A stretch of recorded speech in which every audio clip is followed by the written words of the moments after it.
Okay. Hello, Hey, everyone. We are live.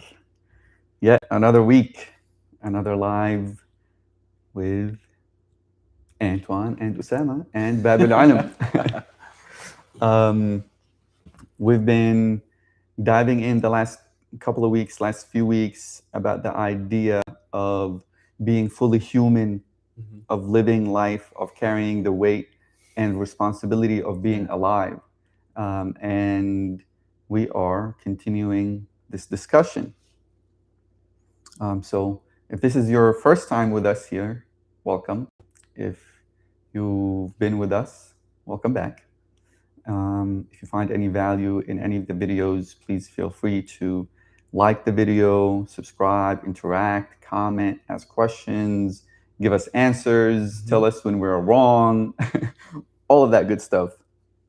Um, and today, the topic, I guess, or the title that we picked is what if, um, or no, what is the spiritual meaning of suffering, Yeah. responsibility, and weight? And when we say weight, we mean like the weight of being alive, the weight of being fully human, Yeah. right? To interact and be fully alive, to walk Yeah. one's path really here. Yeah. What does it really take to show up day to day? Mm-hmm. And like what do those lessons have to teach us?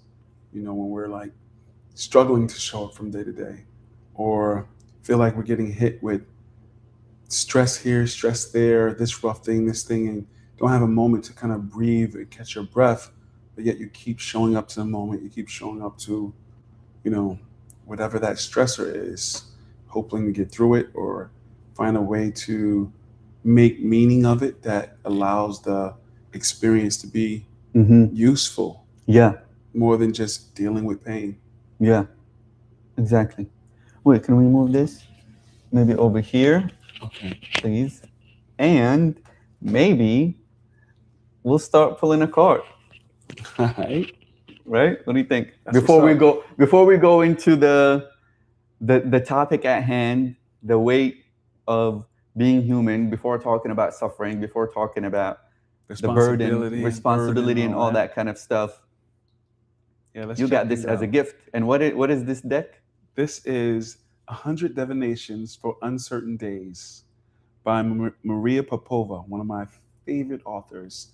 Um, a new friend, Natalie, that I met in California at a friend's wedding, gifted these to me because she know I love this. I love this author. So yeah, let's And these cards, from what I know or understand, are a little bit different than your regular kind of tarot tarot cards. cards, right?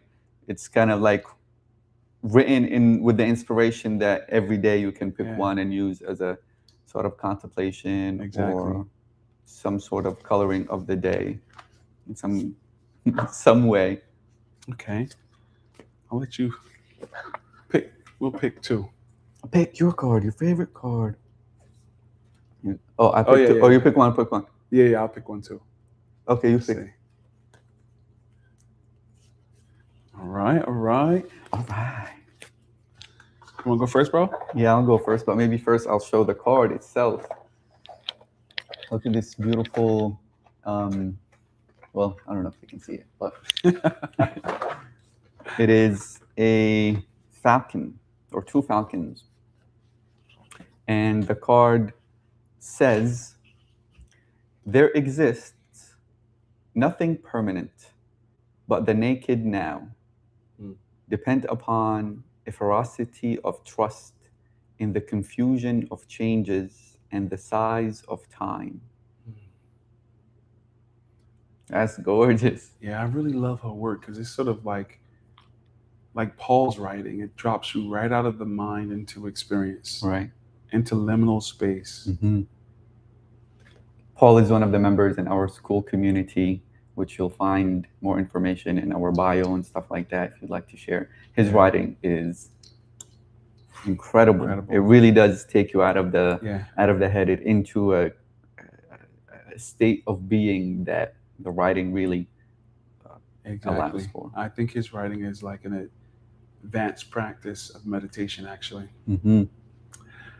So this next poem I'm writing, let me see if I can show some of like what's on the card. Mm-hmm. Can you guys see that? That's fine, because the focus is on you. Oh, okay. So this says, find great interest in the regions of each other, never visited by common rambles, the remote continent of shyness, tinged with hesitation, observing kindly the peculiar furrows of need discovered in the expedition. Sound We- familiar to you? We picked that card. When? Yes, we did. When did we pick it? A few weeks ago, like last week or something like that, when we were at Falafel Hut. Shout out Falafel Hut, Montclair, New Jersey. I think so, man. That's incredible. Or You at picked the this card actually. Yes, there. I know. Yeah. No, it was at Falafel Hut. Oh. Yeah. That's crazy. Yep, Out of all these cards, How many? 360 or something like 100 that? cards. Oh, 100 Yeah. out of 100 cards to pick that card again. What are the odds of that? Somebody Right. might do the math. Yep. That's incredible. Wait, is it 100 cards or 360? It says 100. Oh, 100 right. daily. Okay. Yeah. 100 divinations for uncertain days. Yep. That's awesome, man. Yeah, that's 1 out of 100 possibility multiplied by 1 out of 99. Yeah, I think it deserves another reading. And maybe, what do you hear in this card? Find great interest in the regions of each other, never visited by common rambles, the remote continent of shyness, tinged with hesitation, observing kindly the peculiar furrows of need discovered in the expedition. I love this because it speaks to like an alert novelty we should have when dealing with really anyone, but it's particularly people we love and we connect with. Mm-hmm. Like never to think you absolutely know them, Right. but always be willing to get to know them wherever you are in your relationship. Yeah. To be willing to kind of discover a depth of uncharted territory Mm-hmm. and allow your sort of relationship to be renewed over and over again by that expedition. Yeah. This is incredible. I agree. And I think that also what brings up for me or points at is even within oneself, right? Because the minute I say I know me and I'm done, Yeah. that's it. It's almost like game over. It's almost like the dying process just accelerate. Exactly. Right? And the same when it comes to relationships and people around us. Exactly. The minute I say I know them, Yeah. but most of the time it's like internal to external, right? It's when I say I know me, then I can somehow say I know them, Yeah. and then boom, it just stops that novelty, or it stops the expedition, or Exactly. it stops the whole journey of like finding out more, which touches on this idea that we spoke about during the last book club, General Theory of Love, about this internal aloneness of subjectivity, right? That it can't really be exhausted, right? So there's always more, at least in that way, right? So to have that expedition be continually and constantly taking place with oneself, and then vice versa with other people in relationships. I agree, bro. You know, it also makes me think about like my relationship with reality itself. You know, as you get older and older, you have an idea of the way things work in the world, what's happening in religions or in politics or in this group of people. There's certain rigidities that I think solidify over time. They build up and create calluses on our relationship with reality. Yeah. And even that needs to constantly be, I think, you know, we have to have a basis of how we negotiate reality, but also we need to constantly do a self-inventory about how we're looking at reality, and look at those ideas or traditions or cultural things that have become calluses over our life and reassess and decide whether these things need to be dissolved and upgraded. Mm-hmm. Like take an expedition through my relationship with reality, Yeah. the narratives, the meaning that I'm projecting onto people, places, things, events, my history, Mm-hmm. and the man that they're making in the moment. Like all those things could be inventoried and recontextualized and then like upgraded in terms of meaning. Yeah. You know, I wanted to do this one again too. The one you chose. There exists nothing permanent but the naked now, dependent upon a ferocity of trust in the confusion of changes and the size of time. Again, Yeah. she rips apart stable identity, stable narrative, Mm-hmm. and asks us to reassess, you know, Yeah. pointing to this eternal now, ripping the narrative off of it, Mm-hmm. clothing it back again in time and meaning, Mm-hmm. all in this short little phrase. Yeah. But is an invitation to us to do that with this eternal now. Right. It's a beautiful And place to enter this and conversation. it's naked, meaning it exists as it exists until we clothe it with our perception. Facts. And that's the thing. The minute we perceive, this goes back to the whole idea of entanglement and the Mhm. happening, Mhm. the book that we read. Yeah. The minute we perceive, we clothe the naked now, Mm-hmm. right? And it Yeah. then it becomes our job, some way, somehow, to be able, if even possible, to interact with the eternal now as it is naked, Yeah. without clothing it. Yeah. If that even possible, right? In the world, maybe it can be possible maybe during certain parts of meditation and stuff like that. Exactly. But as far as like while our eyes are open Yeah. and moving around the world, to be able to engage with reality and with the moment as it is naked. And then if we do clothe it, be aware of the clothes that we are Yeah. clothing the now with. Yeah. Right? Exactly. So- Intentional about it if possible. Right. I like the this introduction to what we're about to talk about. Right. Because There's a whole other topic. Yeah. yeah, it really does Mhm.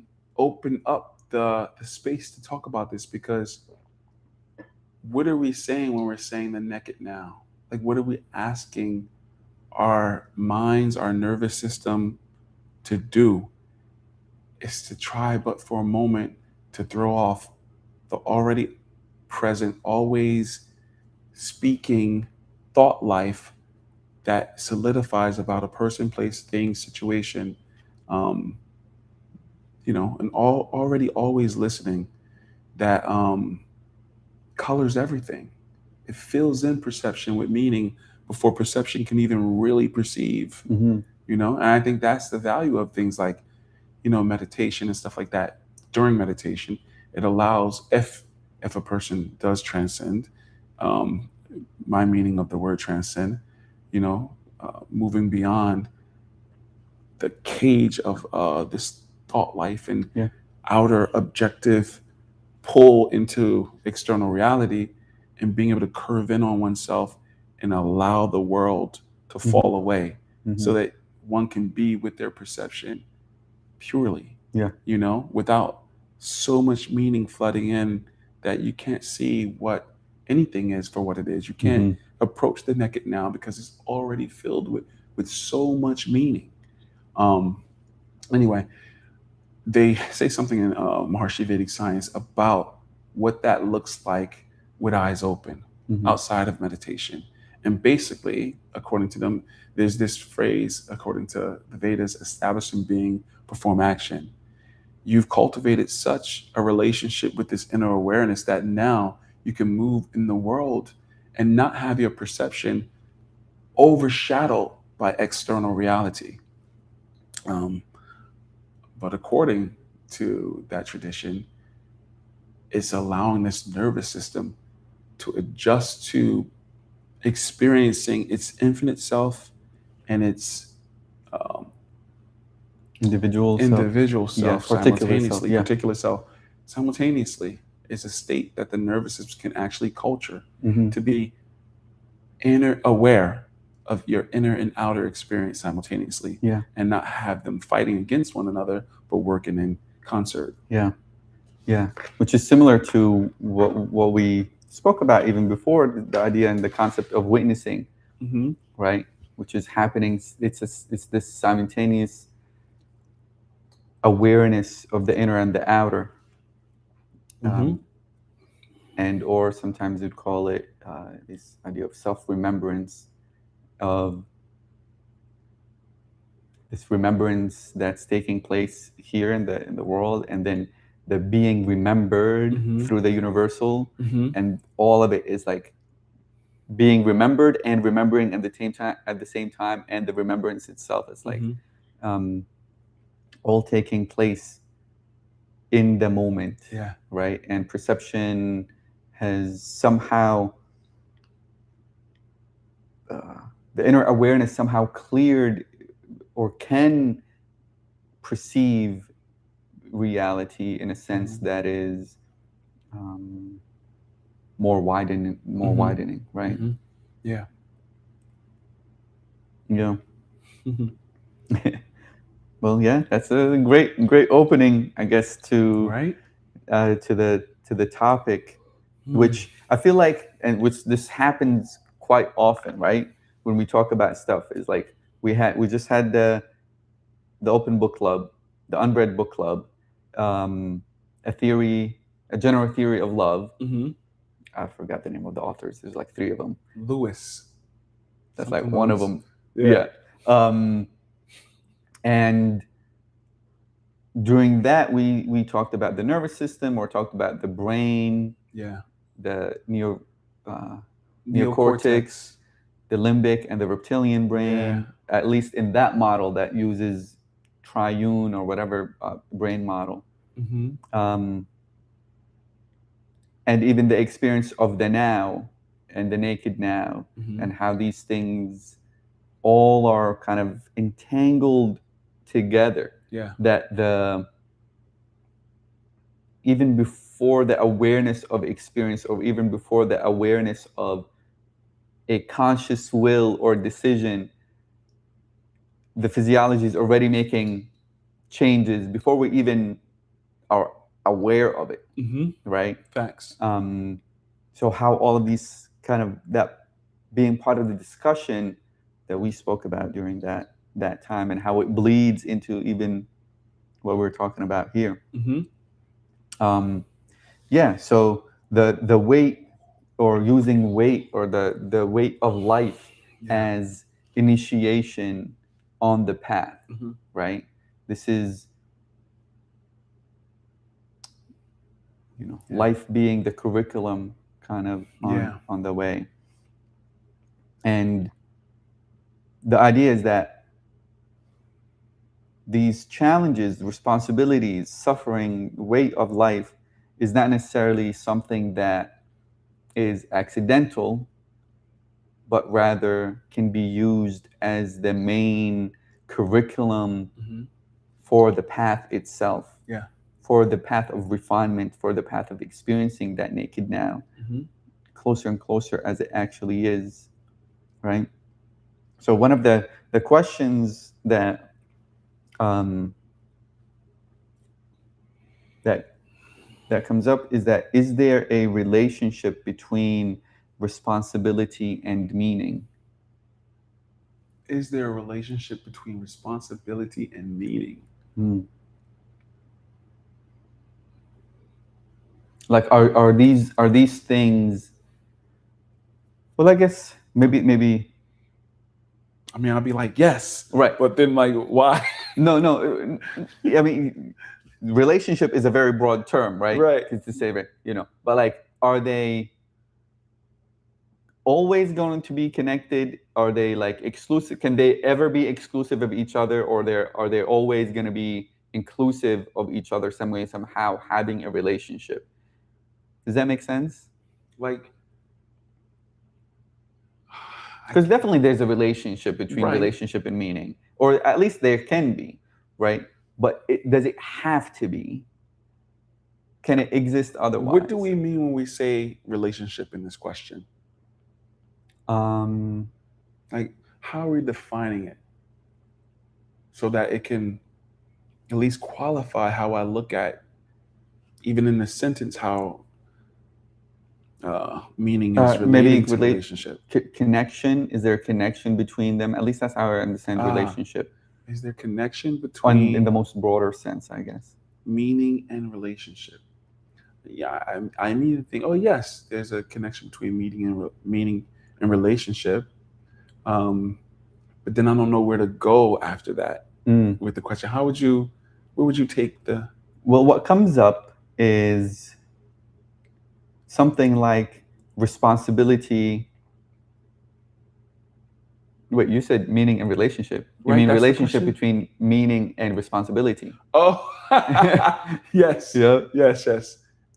Okay. Or responsibility and meaning. One way that comes up is like relationships, right? Uh-huh. That one can feel a sense of responsibility Mhm. over taking care of a parent Mhm. or a loved one, not even taking care of, but being in relationship with, Yeah. right?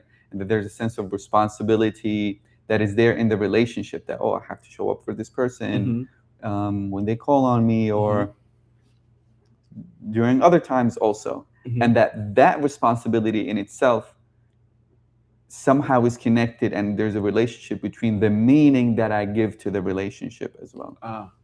That gives it its responsibility, you're saying? Right. Well, that connection is happening kind of both ways, right? That there's a responsibility, right? And that responsibility feeds into the meaning that I give to the relationship. And then that meaning feeds back into the responsibility, which says, oh, Help me, if you can help me see the question in the context of the title that we had, and I guess the arc over the last 3 weeks. Like, how is it relating to that? The idea of, I think in the last live we spoke about this idea of attaining some level of spirituality that doesn't, or we bypass or overpass, I guess. No spiritual bypassing? Yeah, we like bypass life or responsibility or suffering, right? And when there's that, somebody reaches a level, then they're kind of like untouchable, right?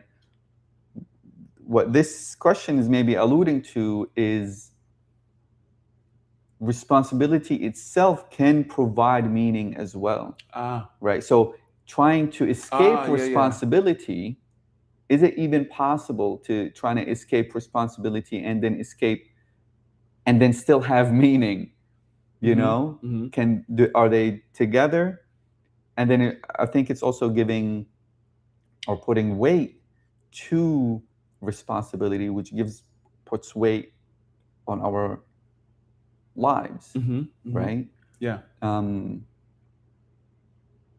When I think of it, I guess maybe it was hard for me to kind of like contextualize meaning in the sentence, just because when I think of meaning, I think of meaning making, and somehow I separate meaning from actual, I guess, reality or perception, and I think of meaning as something I pour into a container. Like, if perception was a container, meaning is something I pour into it, like with my thoughts and my experiences, and then I create a narrative around it.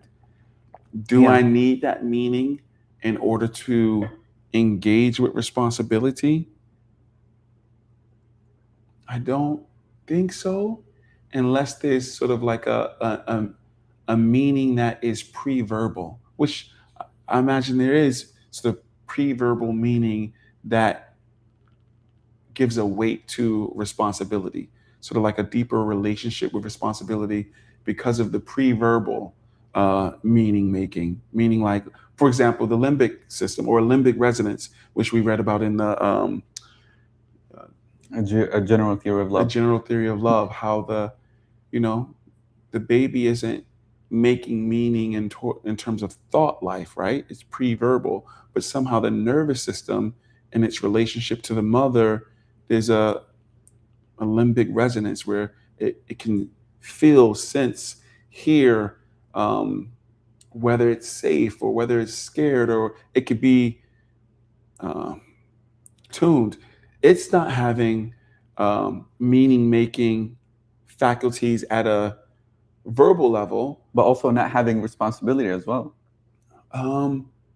Yeah, I guess so. If you speak to responsibility as something like where someone's having a thought and I need to do this, but in terms of what the baby's nervous system is doing, in terms of how do you qualify what responsibility is? Like, is responsibility somewhere something that also can be pre-verbal, like in terms of like what's going on in the physiology? A baby that young, what's happening? They're growing. Neurological pathways are trying to structure. They're trying to learn language. They're trying to develop eyesight. They're getting, oh, well, the sense of smell is probably already formed. But like all these things are happening. Is responsibility direction, or, in terms of a nervous system, or does responsibility start at the level I can be metacognitively aware of the choice that I'm making about the responsibility? Like, where is it starting? I think it's in the second point. Okay. To be established as responsibility, because even in the example that you gave, right? Mhm. Like, and this is, I think it's a good example, right? Mhm. Between mother or parent and a child, right? Because that's most of the time when people talk about responsibility, they talk about in that way, Mhm. right? Where you're pointing out to some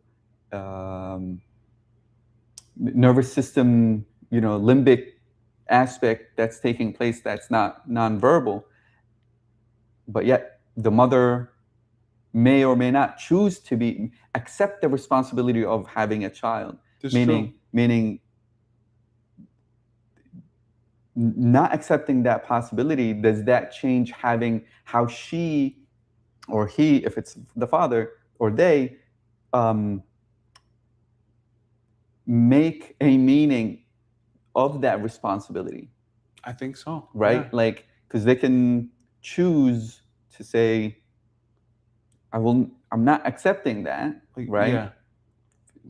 Regardless of the nervous system meeting the child, or vice versa, what the needs are, or the responsibility towards the nervous system to be regulated. Mhm. And sometimes even physiology, right? Like postpartum Depression. kind of stuff that takes Yeah. place, and how the physiology actually changes. Like, there's so many different things, but it's a good example to Yeah. see what the relationship, if any,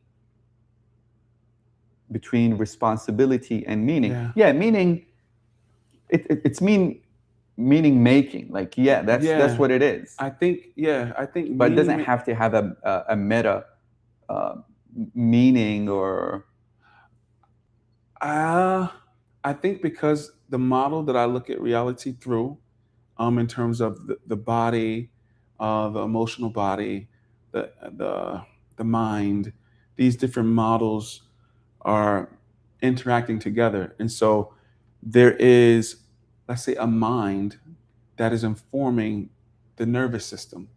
When a child is conceived and growing inside the mother's stomach, and then comes out and that body keeps growing.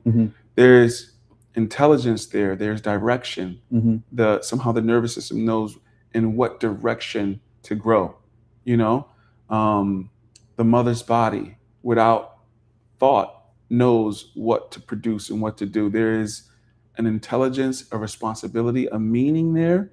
Am I model of reality that is happening that is the best I can say pre-verbal is innate intelligence inside the nervous system.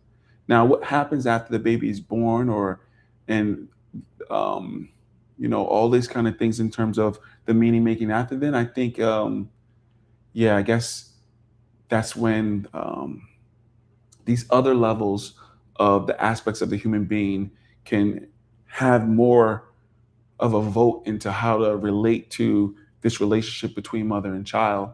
But that relationship has a basis before, I think,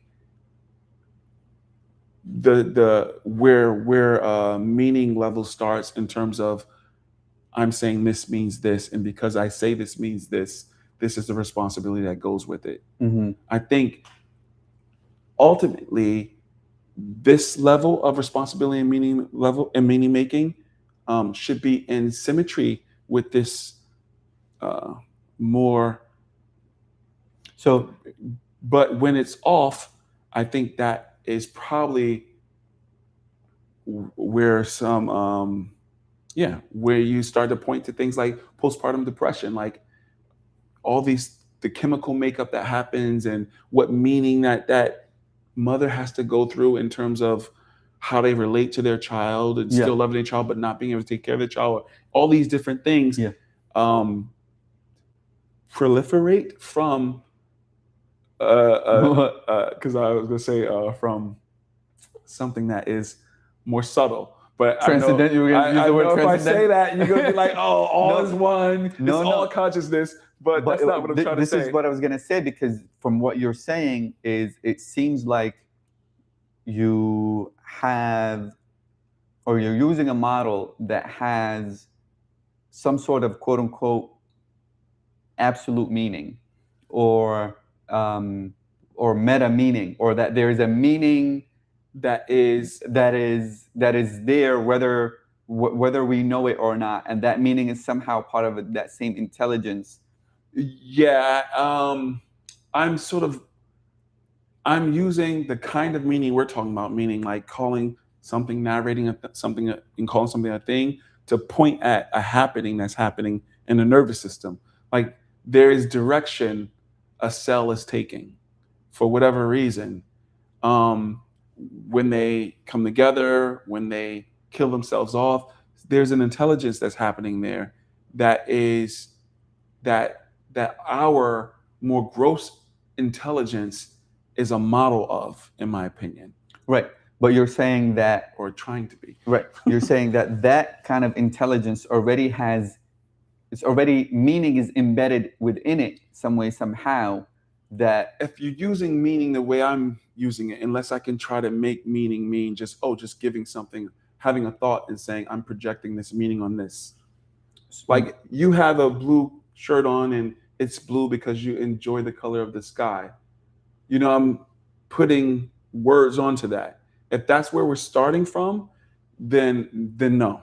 I can start from there, but it would be contrived for me.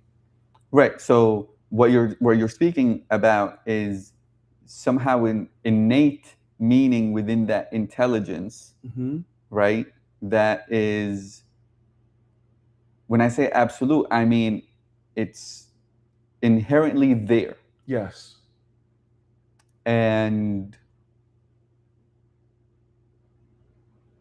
But what does one do with that? What you mean? Like what meaning does one give it? Yeah, like what does one do with that? Like it's like,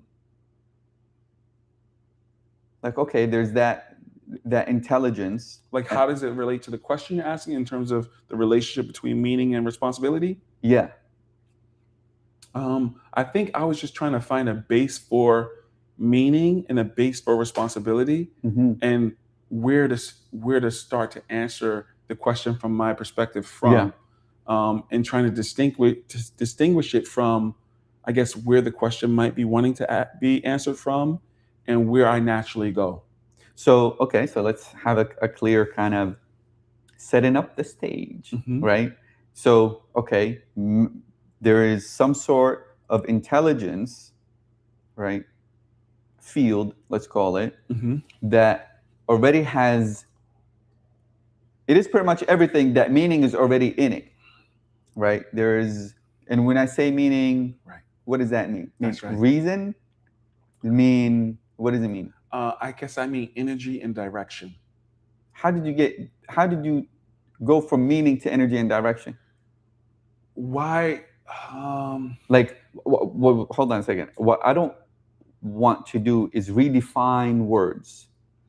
Right. So let's use different words rather than redefine. I don't know what you mean. So when I say meaning, I'm talking about. So okay, let me just say this: words in general have a spectrum of meaning based Mhm. on who you are, where you've come from, what you think they mean. Who am I? Where I come from? What I think they mean? Our background, and then when we're speaking to each other, we're having approximation of what we think the other one is saying, Mhm. what we think the other one is meaning. Mhm. So we're already, you know, so when I give a definition of a word, I'm not trying to change the definition. I'm making a good faith effort to say, this is how I see the word. Yeah. And usually words like meaning and responsibility have a spectrum for me from gross to subtle. Mhm. Which is in alignment with my model of how I experience reality. Mhm. But I get that, like, if I'm speaking from, I'm seeing it in a way where it's more subtle, and then you start at a grosser level, or vice versa, you see it at a more subtle level, and I'm at a grosser level, then it could look like I'm changing meaning or you're changing a meaning. But really, I'm trying to find a basis for where we can both agree we're speaking from. Mhm. I just wanted to put that out there. Yeah. So, given that, when I hear the word meaning, I feel like it has a different meaning at the grosser level of its expression than at the more subtle levels of its expression. I think at the grosser level, it still means energy and direction. But at the subtle level, it's like a more fundamental meaning of energy and direction. Because, when a cell is doing a specific thing, and it has these specific organs in it, and they're relating to each other in a specific way. And when the word meaning gets more and more gross into our more grosser expression of reality, it's doing the same thing, direction, and then we put energy towards that direction. I mean, intelligence and direction Mhm. is how I see it. Energy and direction. It shows that there's, in my opinion, some intelligence there. Mhm. Mhm. When we give meaning to something, there's something that's intentionally creating a direction and giving it energy. Mhm. That's how I see it. You know what I mean? Mhm. The something is our awareness, in my opinion. And then there's something that's giving energy and direction to, like, let's say, the cell or the nucleus or the atoms or something like that. Is that field, I think, that you're pointing at. Mhm. But like at the grosser level of reality, our perception or our perspective is I guess, maybe microcosm of that larger, more primordial field that's organizing everything else. This is how I see it. Mhm. What do you hear? No, I hear. Sometimes I have difficulty following you because Mm-hmm. the the expression itself is giving meaning. To even say there's an intelligence is already presupposing a meaning on top of the happening that can be no intelligence whatsoever. How? Like, But no, how do you define intelligence? Like, if you see this intricate web of everything happening very no, I'm with precisely. you. Oh, I agree with that, right? Um, but I also see that it can, like, I see that in itself is a presuppose, like it's a like kind of what we were reading, The Naked Truth, like that is a clothing. That the nature of life is to grow. Right. Is a clothing, or the intelligence, that there's somehow an intelligence field that is intelligent, So like in having it grow in the way that it's growing. I mean, it's my model of reality. I can't just act like, I can't contrive a different model of reality just because other people might say it's the Big Bang or it's the accident or. No, I know. But what I'm saying is that to clothe it with the model is, what I'm saying is that in itself is clothing. I understand that. Yeah. I understand that. Like, I understand. That's why I use terms like pre-verbal or ineffable or something like that, because in my opinion, outside of this, if I'm in time and space, I don't think there's anything in time and space that's going to be able to accurately color what the source of time and space is, especially not my words. But because we're having this conversation, I got to use something. It's like when you meditate and you're in the transcendent, the world falls away, right? There is, it's ineffable. But when you come out of that, in order to have language, in order to speak the color green, you have to presuppose some meaning in order to have some conversation. Right. So but the model will never be the reality. Yes, 100%. So okay, so given that, right, relationship between responsibility and meaning, or connection or not connection, or from what you're saying is that as we go, as one, from your model, what you're saying is that at the most subtle aspect, these things probably are going to be one and the same, regardless. You know. But as it goes up, what connection and what relationship do they hold with each other, or do they not hold a relationship as they kind of rise up to the more surface level?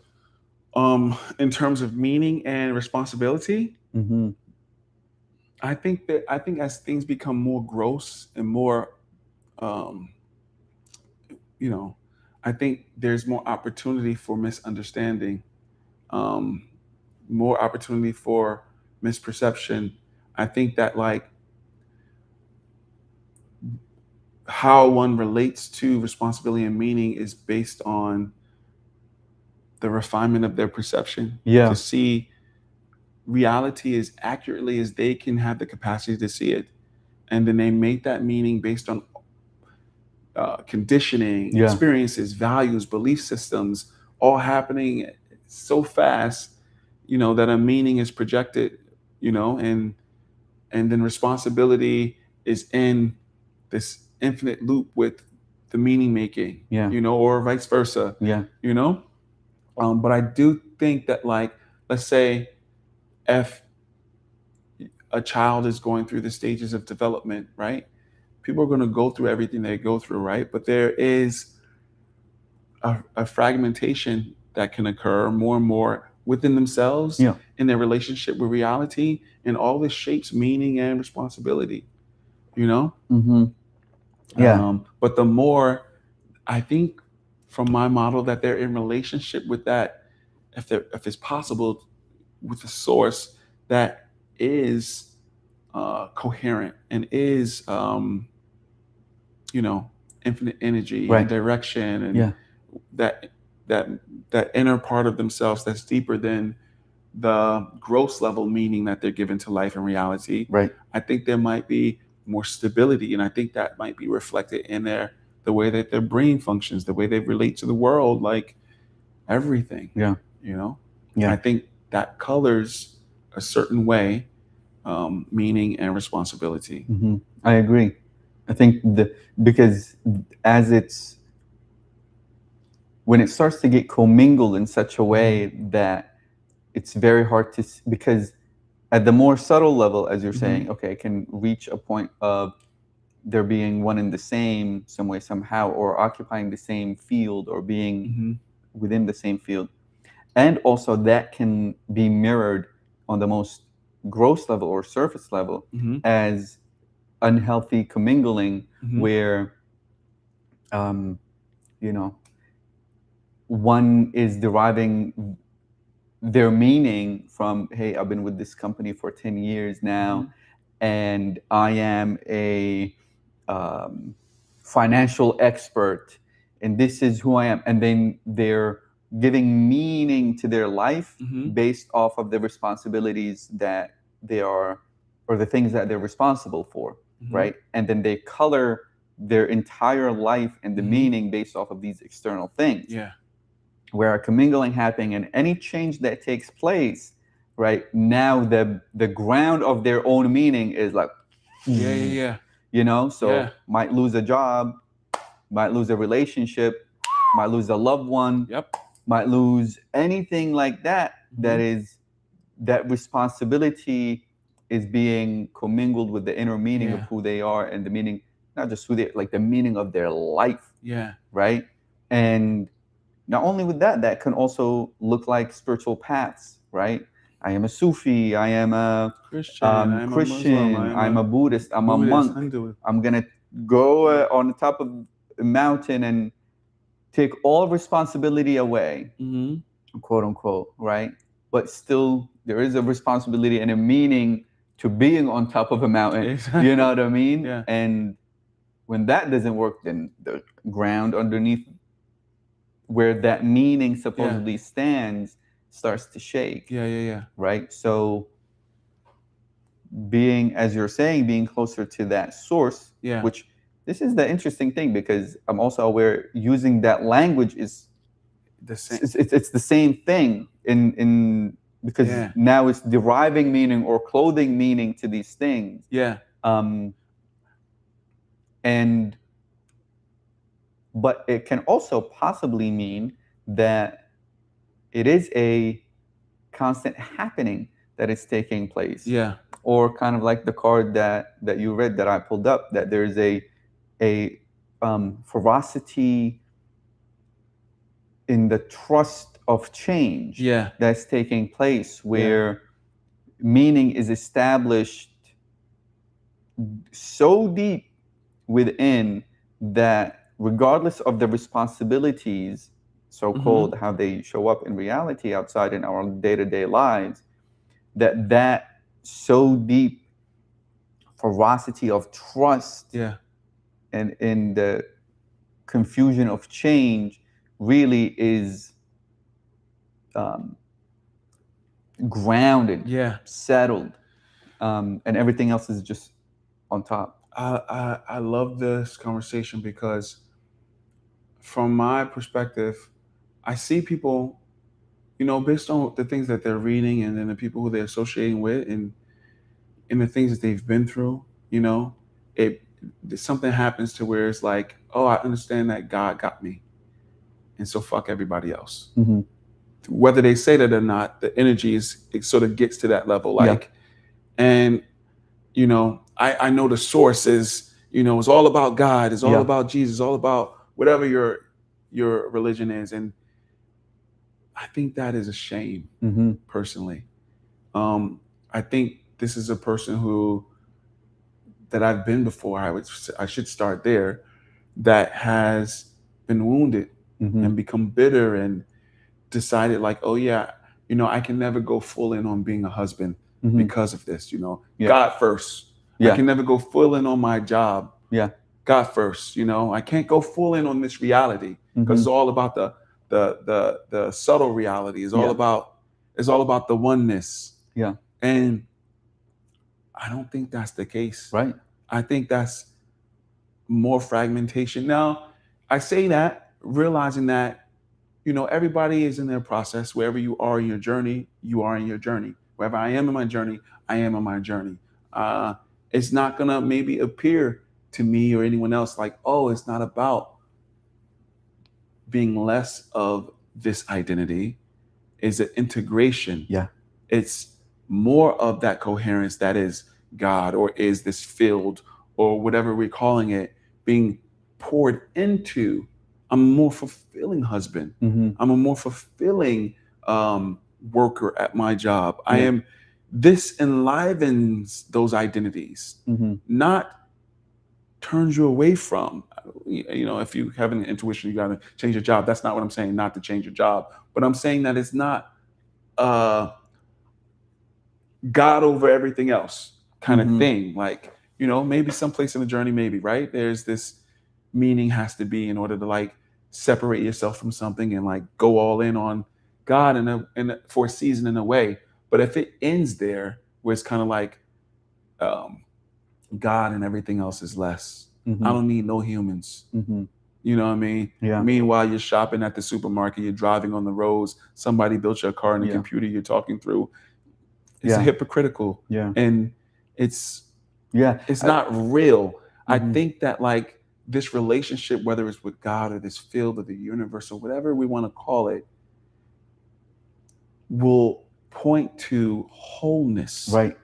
Whether it's the functioning in our life and our relationships, it would point to not having to have your head in the sand and not see harm or Mhm. things that's going on.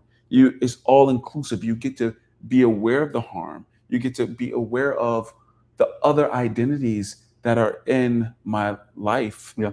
And this awareness expanding in its relationship with self creates a wholeness, a union of opposites. Mhm.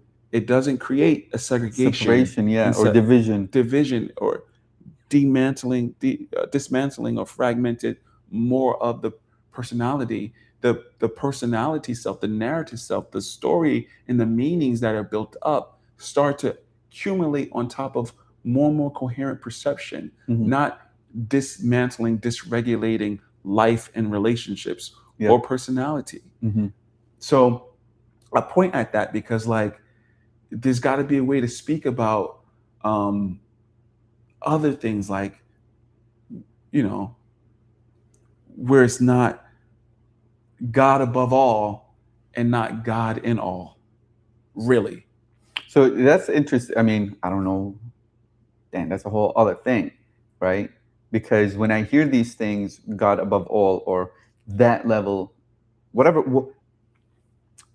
Okay, it's very interesting to talk about the word meaning, and we're discussing all of these things, right? Because each person understands the word God differently. But whatever the highest thing, creator, universe, that intelligence that you're talking about, that field of which above all, and or God in all, right? Or no God at all. Or no, right? Like all of these things, right? But between these two that you described, and I think Paul will get a kick out of this, kick bro. out of this. No, because between the two that you mentioned, right at the intersection of it, Ibn Arabi sits, right? Which is God in all is pantheism, Mm-hmm. right? God above all is complete separation. It's dual, right? Uh-huh. And What about no God at all? he doesn't believe in that. Oh. because he believes that it's both at the same, which is panentheism. Uh-huh. So that intelligence is in all, Uh-huh. and it's most transcendent, that it's not in all.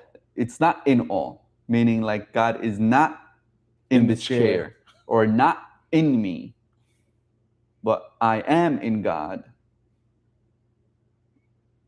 And it's like it's panentheism, which is very interesting model for what you're talking about. Mm-hmm. But that to run away, right, and say no responsibility whatsoever. I'm just about about myself, and everything else is secondary, and or vice versa, to have everything outside color the internal, right? It's like that integration in between these two things. But it's one of the things that's like, even at the deepest levels, it's like one of those questions that I'm sure everybody has asked within themselves, like, what is the meaning of my life? What am I here to do? And at some level, someone would have to answer that question for themselves. Mm-hmm. And that, in some sort of way, is meaning making, in even if it's at the most subtle level that it can possibly be, right? Mm-hmm. And then from there, whatever responsibilities that hopefully we can consciously choose to experience that meaning that we're giving to our life, Mm-hmm. to say, that's the thing, like, what's the meaning of my life? Mm-hmm. Why am I here? And to actually figure out, to be able to answer that question for oneself. I love that. And in one way, they're connected in that relationship with responsibility, because sometimes people go about it, maybe, and maybe it is valid, I don't know, from the responsibility aspect. So they take on different responsibilities to see if somehow it triggers or changes something deep within themselves that this responsibility has Mm-hmm. awakened within themselves, or maybe awakened a certain part within themselves that Mm-hmm. was dormant for as long as they can remember. Mm-hmm. You know what I mean? Somebody who somehow starts to take care of elderly people or Mm-hmm. elderly family, and then something awakens within them that was not there some way, Mm-hmm. somehow, and then they're investigating that, and then they find, like, oh, wait a second, Mm-hmm. there's something that is happening within me in this responsibility that hopefully I consciously, sometimes maybe unconsciously, choose, or maybe consciously take in it, or Mm-hmm. sometimes it's putting on us, that they start to experiment with the meaning of it. Mm-hmm. You know what I mean? So either direction, I guess, to come at it from the responsibility and experimenting with that, and or this maybe transcendence, coming at it from a more transcendence idea Mm-hmm. or experience, to the gross, Mm-hmm. like this way or that way. Mm-hmm. As far as it looking practically in one's Yeah. life, how that can be, how that can show up. Yeah, how it can show up. Like what you're saying made me think of how do we create this distinction between, like, discussing something and thinking something has its value, right? And it is not always necessarily developmental. Reading something in a book, we should be reading. I agree. And reading about driving a book. Wait, what? Reading about driving a car. And driving the car, there's something else. There's a difference. And I think, when we read about these different concepts, there is a seduction in thinking that because I read about it, I know it. Because I read about it, I'm actually doing the practice, the developmental practice that allows for this thing to be a true and embodied reality in my life. When I think about things like responsibility and meaning making, I think one of the things that responsibility does, when someone takes on the responsibility, that meaning making doesn't necessarily do, is it causes a person to bring whatever conceptual meaning that they've contrived or come up with to the mat. Yeah. Yeah. So they can experiment, they can experience it. What is it really doing? Yeah. And how has the meaning I've given it right colored my experience? Yes. What is my experience separate from the meaning that I've given it? Yeah. Can I even experience it separate from the meaning that I've given it? But I think that distinction is important because people, like, for instance, will read books about sages and or their religions or anything and think like, oh, if I'm not always happy, if I'm not always running around in bliss, Yeah. I'm not doing it right. Mm-hmm. Is that the truth?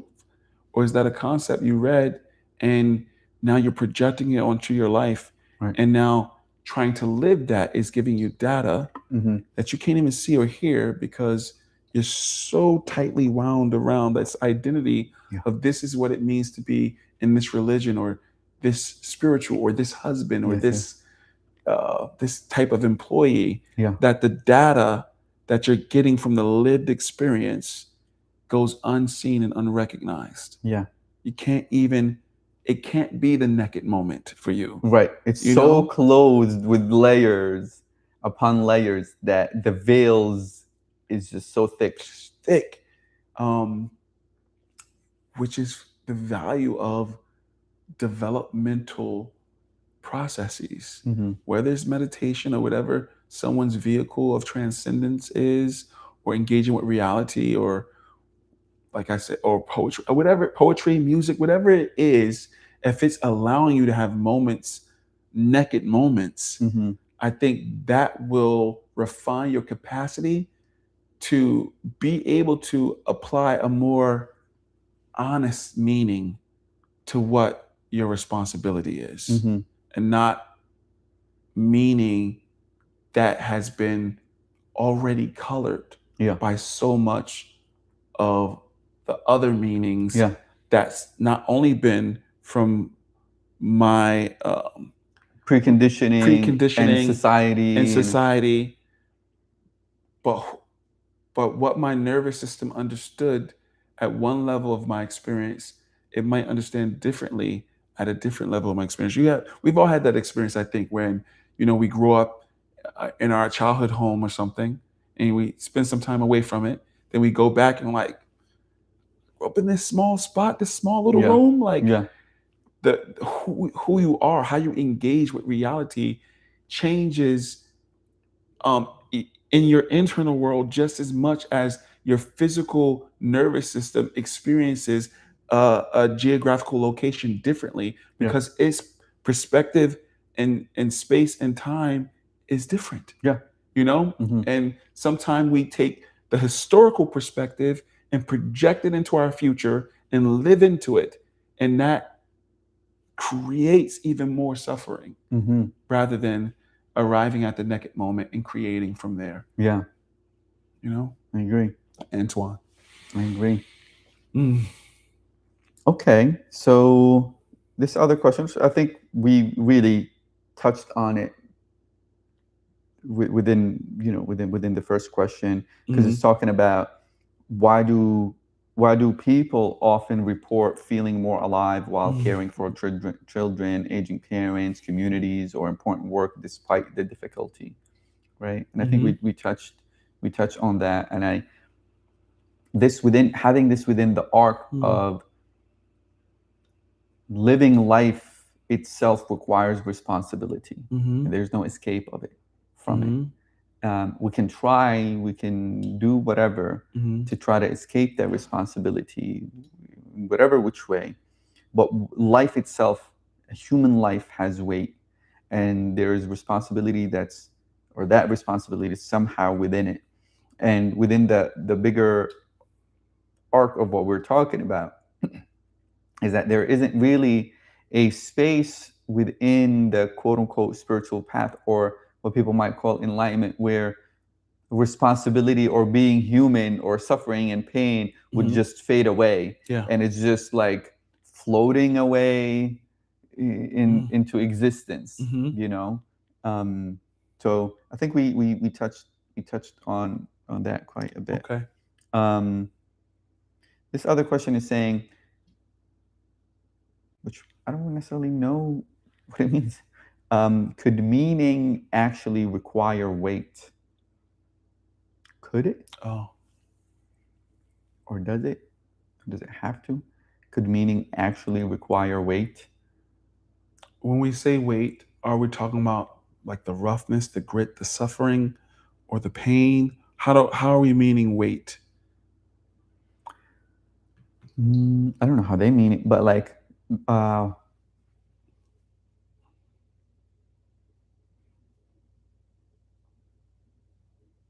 think the way that when I hear the word weight in this context, I'm hearing like the complexity of life, Mm-hmm. like capital L, Mm-hmm. you know, all of it. Like it's, I don't know. There's a, yeah, that's what I hear. Like the Mm-hmm. just life. Mm-hmm. You know what I mean? Mm-hmm. Which includes happiness and bliss and all of that kind of stuff, Yeah. and all of it, and the Yeah. other end. Like it's just like Yeah. like the, I don't know, sacredness of it, the complexity of it, Mm-hmm. the the mind-boggling thing of it, the Mm-hmm. like all of that, like Yeah. just life, you know. Mm-hmm. And sometimes for me personally, when I hear that weight to one's life, I also associate that with like the path itself and like the Mm-hmm. seriousness of the path itself. Like Mm-hmm. it's like it's not necessarily a hobby uh, thing on the side that one does, Mm-hmm.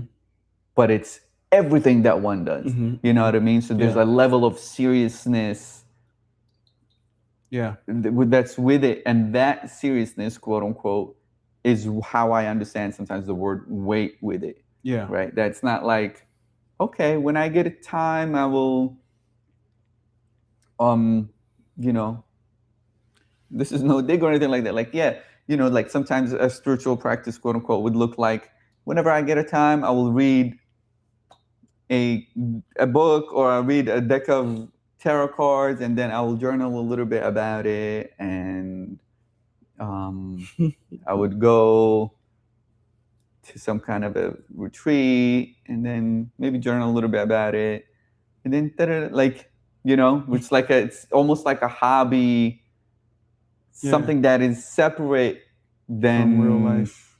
having a crazy conversation with your manager at work, Yeah. or you know what I'm saying, Yeah. in friendships or relationships, Mm-hmm. or things that you actually want to put out into the world, and Yeah. like all of that, right? Yeah. Somehow that spiritual path is like, or spirituality is somewhere on the side over there, Yeah. Yeah. I that feel is you. like a hobby thing, something that one can geek about, Yeah. right?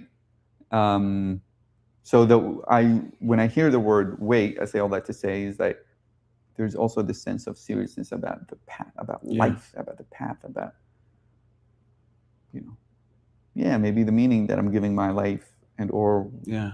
these questions of like, where am I going? What am I doing? Yeah. Where Yeah. is this leading me? Where am I choosing? Am I awake when I'm doing all these things? Exactly. You know? So could meaning actually require weight? Does meaning, you know, and maybe let's hone in, instead of having it so broad, the word meaning, maybe let's say the meaning of someone's life, Mm-hmm. or that question that somebody may ask, like, what's the meaning of my life? That's not broad to you. No, again, not as broad as just using the word meaning. That can be, you know, You like, oh, mean- what's the meaning of two cells coming together, or like, you mean growth? Okay, I get what you're saying. you know, Does meaning need weight? Can you ask the question for me yeah, one more time? could meaning actually require weight?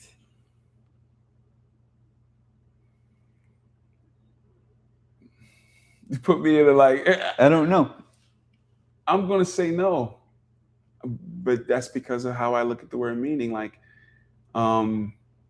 if I'm answering it in terms of like just the narrative that someone makes up about something and then just decides to live into it, intentionally or not.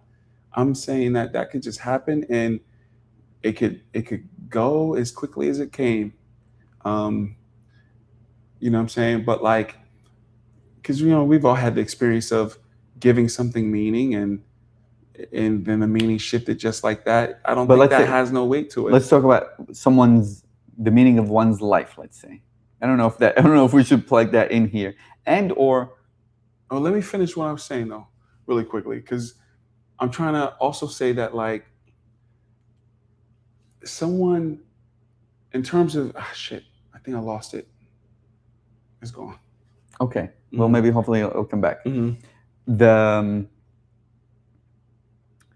so okay, let's say from your experience, Mhm. life experience, or maybe my life experience, the weight and a meaning, right? When you were,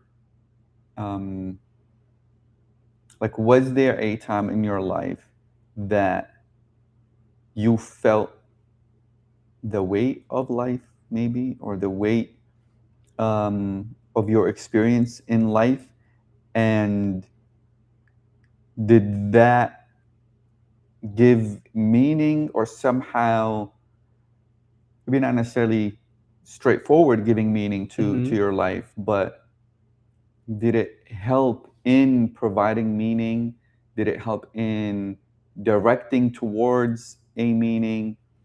Um, does Mm, How does weight? What does your relationship in your life with weight, the weight of life, and does that play a the role weight with of life. with what you see the meaning of your life? Let's say, The weight of life. or how do you even understand that? Because I said how I understand it, right? Like Yeah. what does that mean? I guess when I think of the weight of life, I think of the work, like of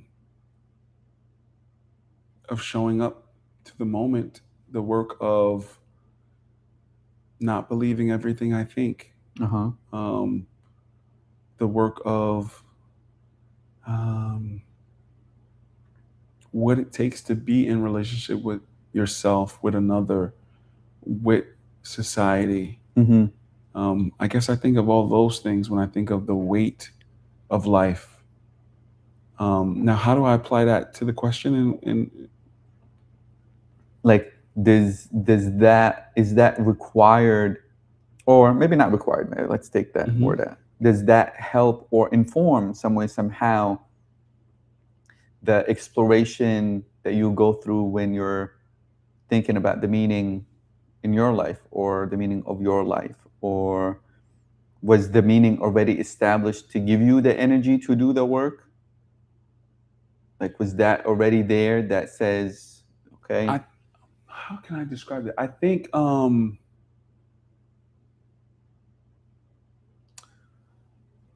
I don't even know where to come from it. I was just gonna speak naturally. I can't like put myself um in the box when I speak about this. I think like how we relate to these questions presupposes different levels of privilege of where we come from. mm-hmm, Not you and I, mm-hmm, but mm-hmm, people in general, and of course you and I too. But in general, because maybe if someone is growing up in a level of hypervigilance and survival, meaning making, their relationship to meaning making about the weight of life might be different from someone who's growing up with maybe less hypervigilance or survival. You know, mm-hmm.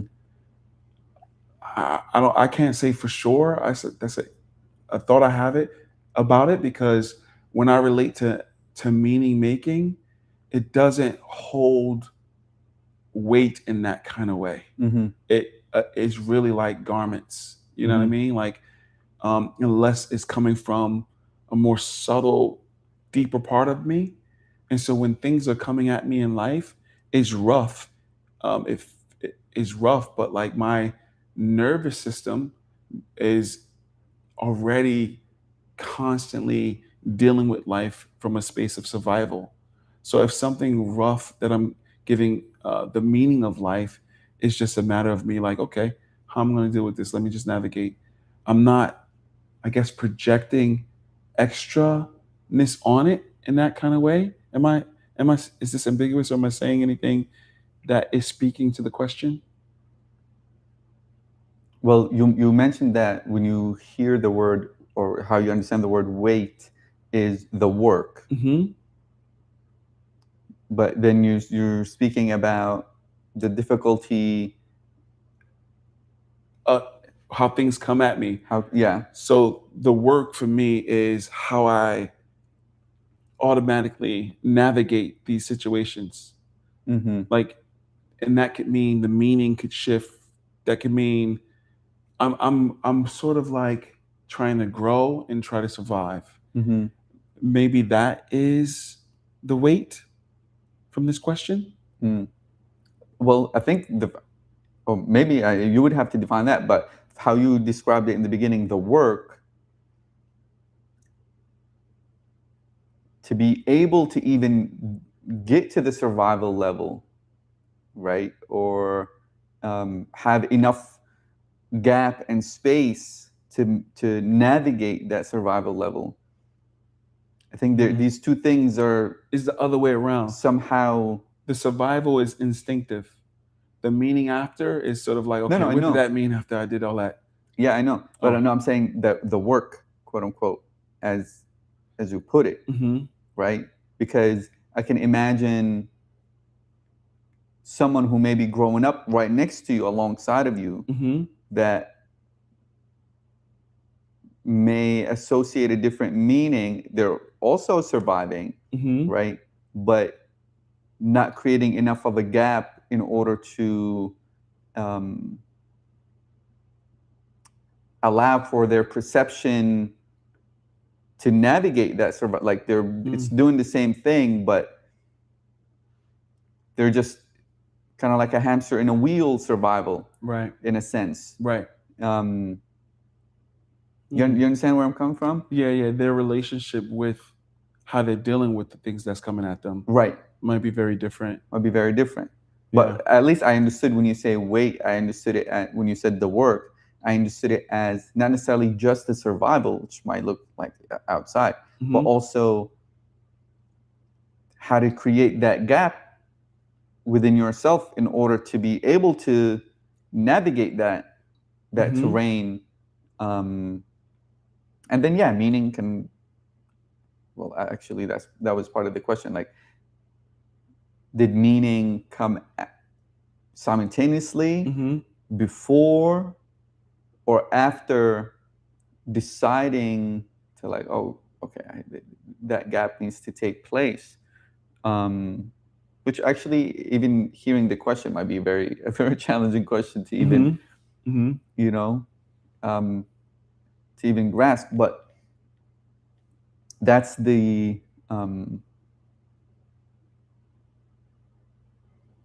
kind of like the crux of understanding seeing meaning and the weight of life, and how they kind of feed into each other. If we say the weight being the work, and meaning being like, hey, does one require having that meaning already in order to do that work, and vice versa?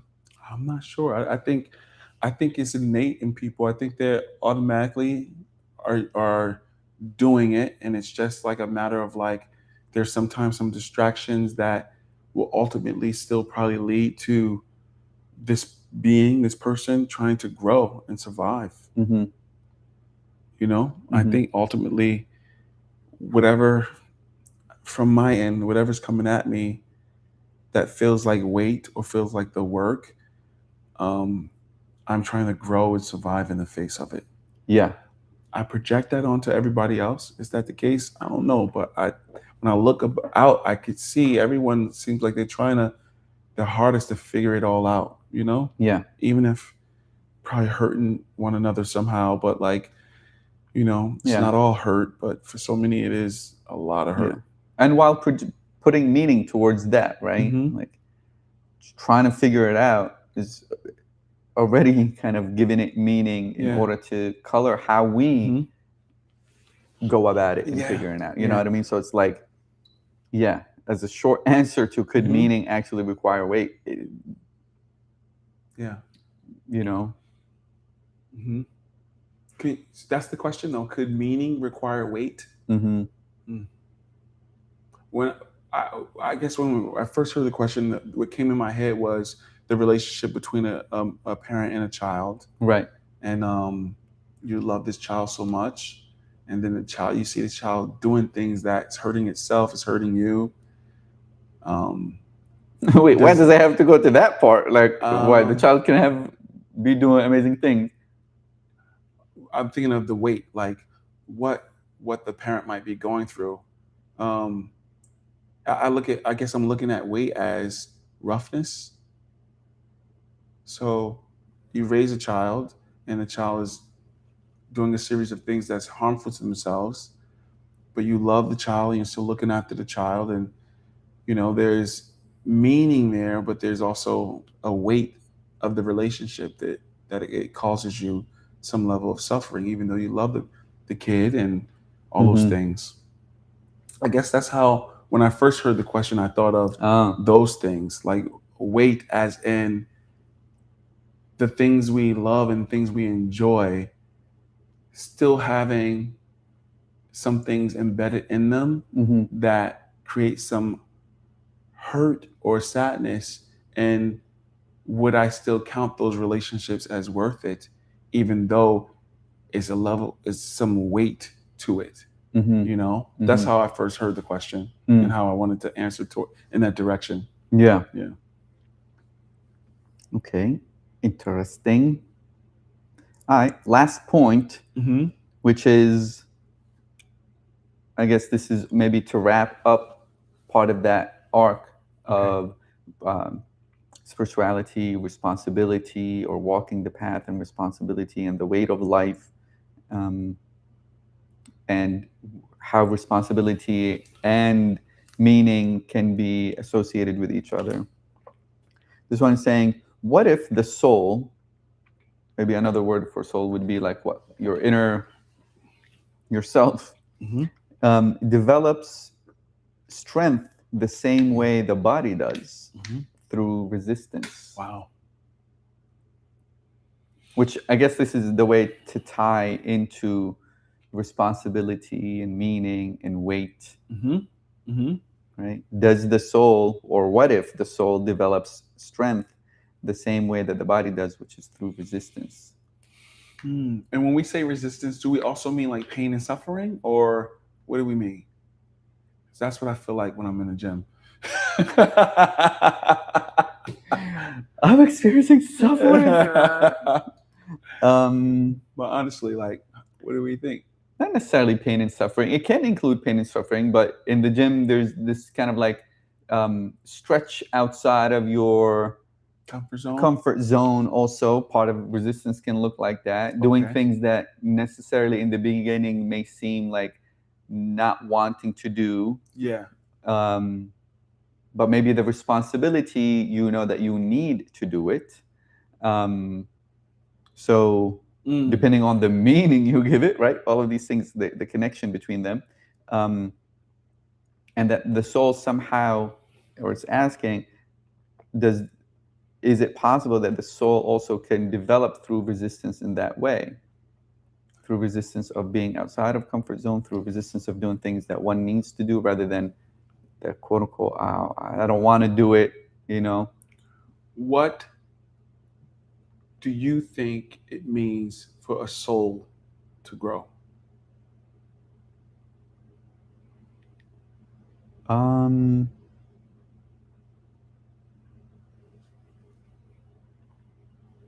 Well, I guess you're asking how do I see a soul?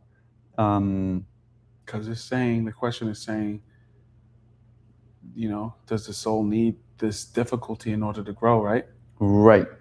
Yeah, or through resistance in order to grow. So the way that I see it is like this. There's, let's say, the soul, right? My inner reality, and then there is um, conditioning or ego, whatever. All these things that kind of like cover it some way somehow, or cover my conscious access to it some way somehow, or the knowing of it. And developing or seeing that grow is really just a realization of its wholeness. So it's not, there's no addition or subtraction that's taking place. It's a realization of its wholeness that's already there. But in order for that to happen, these things that it's one's own perception is blinded by, or confusing the illusion of it being that that's what the soul is, that thinks it's actually growing or contracting, expanding, all this kind of stuff.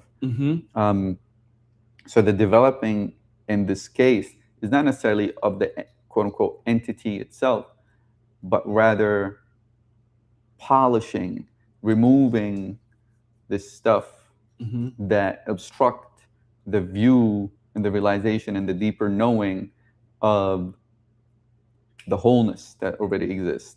Nice. Given that, is the resistance necessary? I believe, and I think it's inevitable.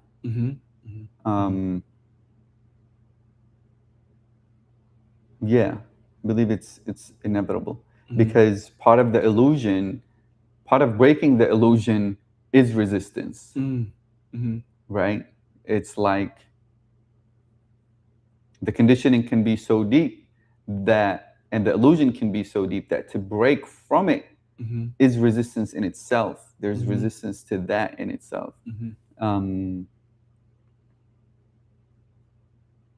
I think, yeah, in that way, I think it's it's just inevitable. Like there's no escape from it. Now, Gotcha. sometimes I can choose consciously in which direction to move if I know a certain pattern, or if I see a certain habit or something like that, and I know it's obstructing my view, and I know that some kind of situation or action might allow for my experience, for that habit to start to be polished, and I can choose that resistance consciously. That can take place. So I can choose that resistance in a conscious way.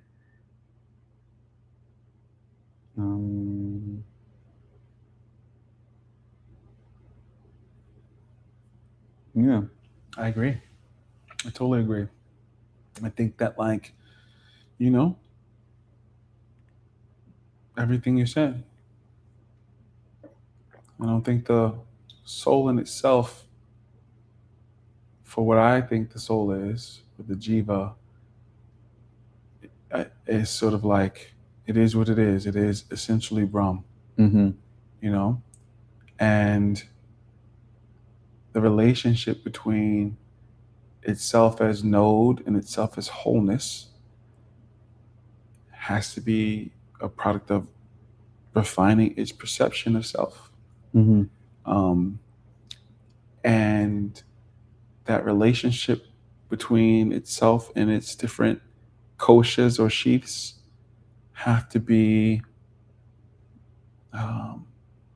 re-understood, remembered, if you will, and then boom, like it's, if it's to say growth is coming from a perspective of,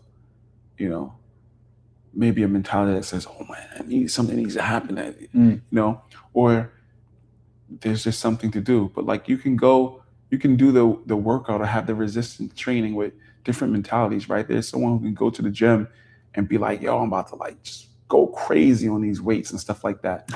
Right? But then there's someone who'll be like, that's not my thing. I'm going to like join a sport that I enjoy. I'm gonna go swimming. I'm gonna go. I'm gonna You do. point at me as if that's what I do. I'm like, I don't know what sport I do. No, I didn't mean. I I didn't mean you. I'm like, I don't know what sport. In general, Yeah, the yeah, general you yeah.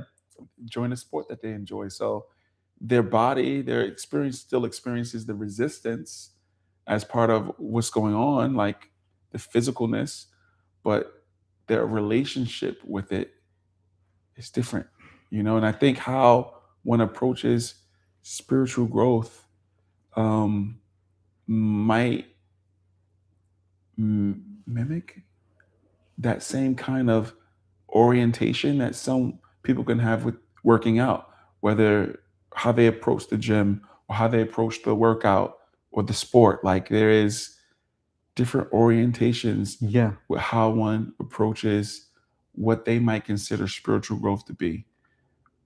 Whatever that approach, I think what you just described is the process that's happening, Mm-hmm. So how, whether they're experiencing it as resistance, suffering, and pain in terms of their spiritual growth might be a product of how their awareness is oriented. Yeah. Yeah. And as you were saying, like during or maybe over time, that relationship with that resistance changes, right? Because in the beginning, it can be like the feeling and experiencing of the soreness might be completely undesirable, and then afterwards, experiencing that soreness is like, oh, like yeah, that like now I know what muscles are actually being worked and stuff like that. So that can somehow be translated into a spiritual path in that way. Yeah. Right, where these resistance points or points of resistance can be sought out, or one can easily fall into the trust, the thing that we read in the beginning, right? Can fall easily into that trust and then allow for that resistance to, because it's inevitable, allow it to do whatever it does, and it's part of that change or part of, right? Yeah. There's a lot of resistance to change itself that is in itself inevitable. Yeah. Agreed. So that when at some point, maybe that can become a conscious decision to choose certain resistance, or to know that there's going to be a resistance regardless, or some kind of like a muscle, some kind of tear and repair that takes place. Yeah. But still, or hopefully getting to a point where that can be conscious, like I'm still choosing that. Yeah. I think that's the end of it. Nice. Yeah. So, and I think to tie it, there's this quote here that says, "A ship was not built for the harbor, but neither was it built for the sky. It was built to carry weight across the sea." Right. So this whole idea of relationship between weight and responsibility, between meaning, I don't know, our bodies as, the ship maybe, or our soul maybe is the ship, you know what I mean? And getting to a place, hopefully experientially within ourselves, to see what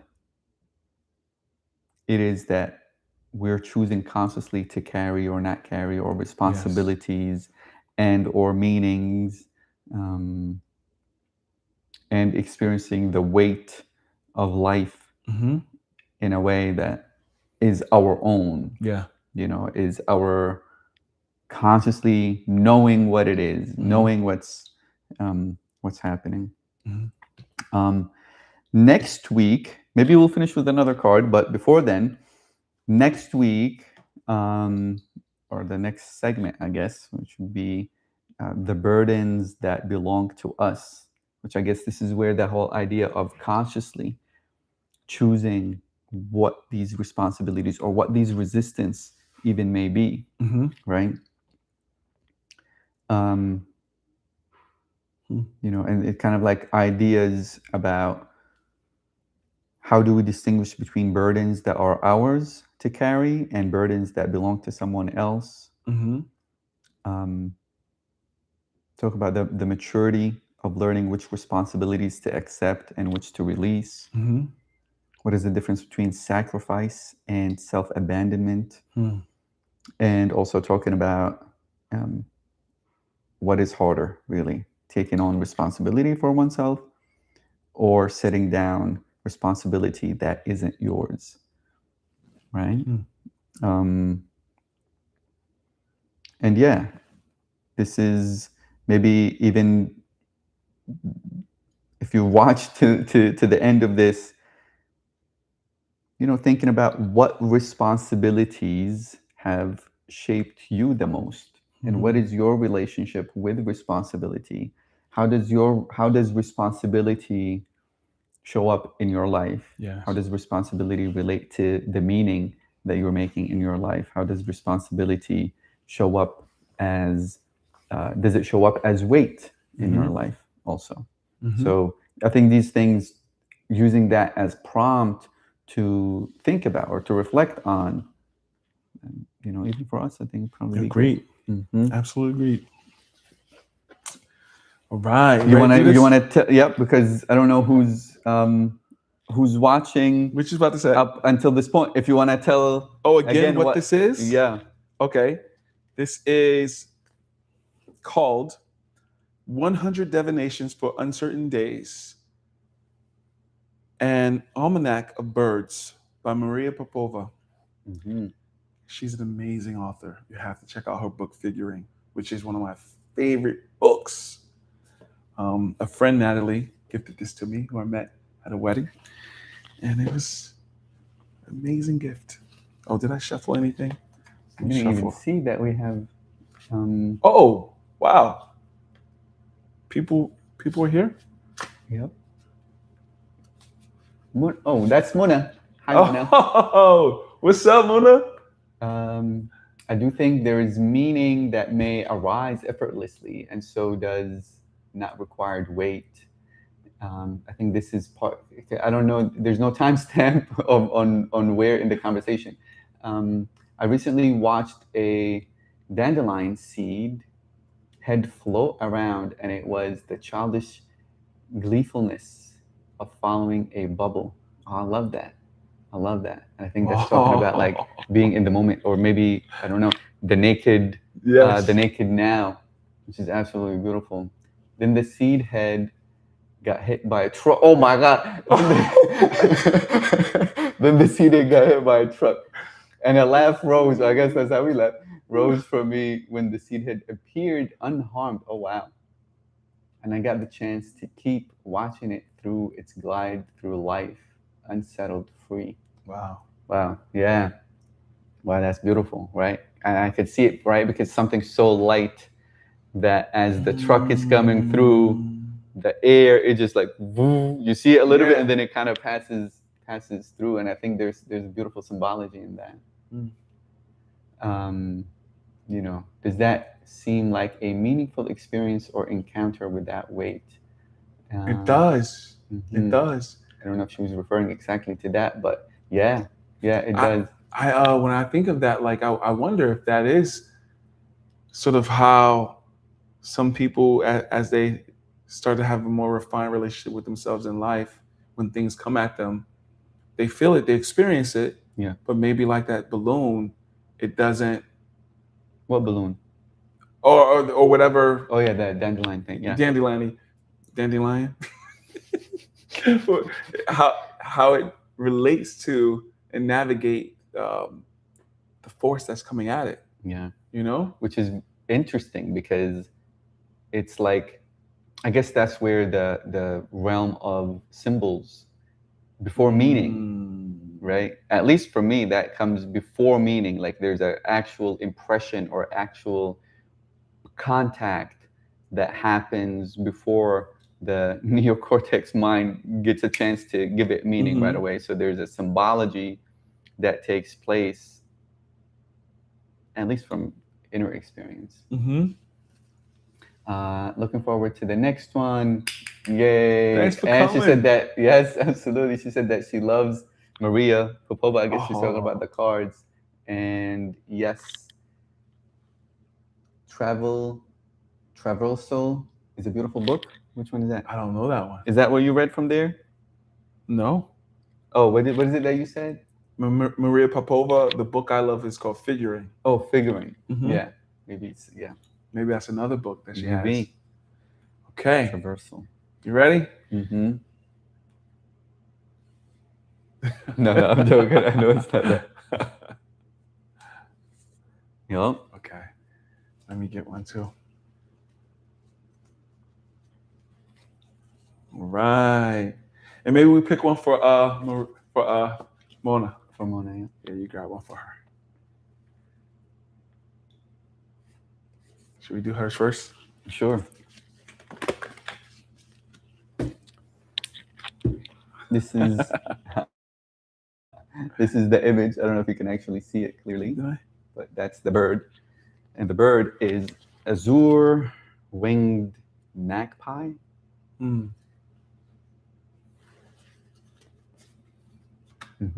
Beautiful.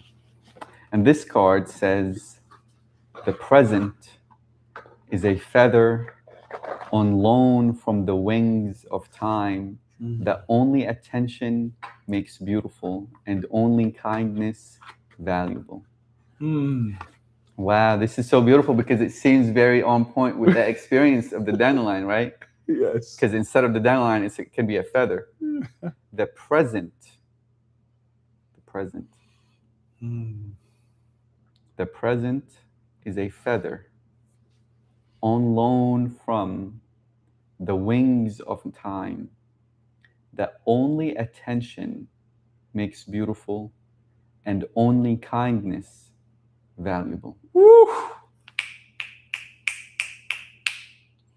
Wow, this is gorgeous. That's gorgeous, bro. Want to read yours? Yeah.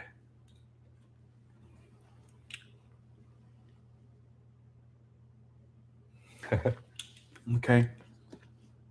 I can't read what kind of bird that is. A field bunting. The radical move is to enter each day as a constant now, free from the clause of then and next. So you may take the open hand of the moment, nerved with pure being. Oof, she is incredible. That's gorgeous. The radical move is to enter each day a constant now, free from the clause of then and next. So you may take the open hand of the moment, nerved with pure being. She is love it. else. I love it. The imagery is insane. I hope it's okay that we're reading these on YouTube, right? Is it fine? I think so. Oh. Okay, this is this bird. And Mona said, sounds like no resistance, eh? Exactly.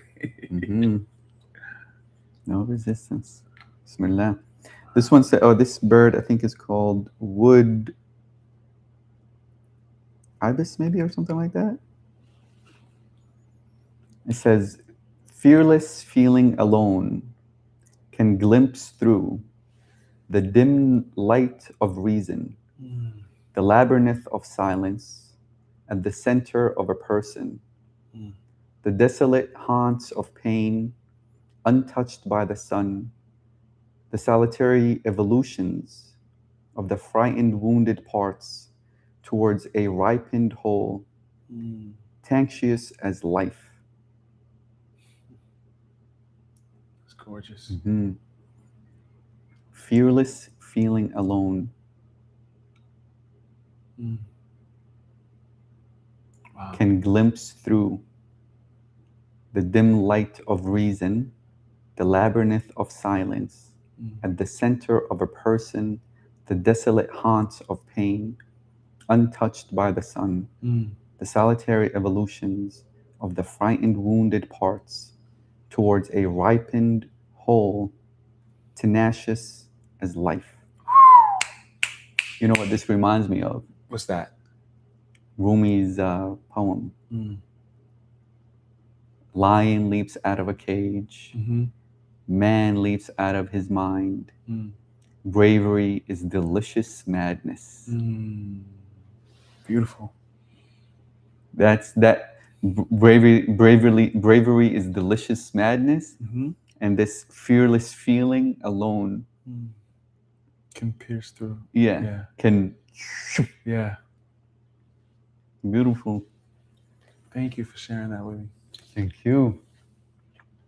Well, an hour and 45 minutes. All right. And thank you so much for people that are here and joining us live, God willing. We'll be here next week. And we'll do another topic, or the topic that continuation of it. Yes. Until then, peace. We will see you, God willing, soon. Oh, that was